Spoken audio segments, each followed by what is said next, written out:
Malakay, good morning sa lahat. Good morning sa lahat. Una sa lahat, magpasalamat tayo sa Panginoong Diyos dahil nagising tayo ng maganda ngayon. Nagising tayo ng maaga. Nagising tayo ng maayos. Ayun, papasok tayo sa trabaho natin. Salamat sa Panginoong Diyos.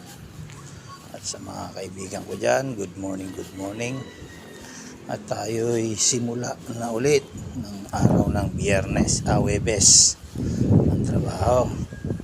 Kaya yung mga alisin natin ang galit sa ating mga puso. Kung may mga taong nasaktan, humingi tayo ng tawad. Mga taong nanakit sa atin, kung hindi sila marunong magpatawad, nasa kasalanan na nila yon. Basta tayo, patawarin na natin sila. At huwag natin silang tularan. Kung sila talagang ganun ang pag-uugali, marunong manakit, huwag natin tularan. Bagkus manalangin tayo para hindi tayo matukso, para hindi tayo gumaya sa kanila. Kailangan tayong humingi ng gabay sa Panginoong Diyos sa bawat hakbang natin. Kaya tayo, kahit na ganito tayo, marunong naman tayong magpatawad, marunong tayong magdasal. Kaya ang mga taong nanakit sa atin, bahala na ang Diyos sa kanila. Kaya tayo,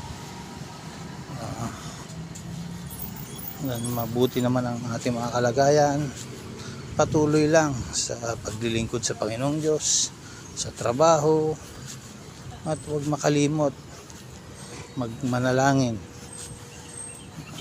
Ganon ang buhay.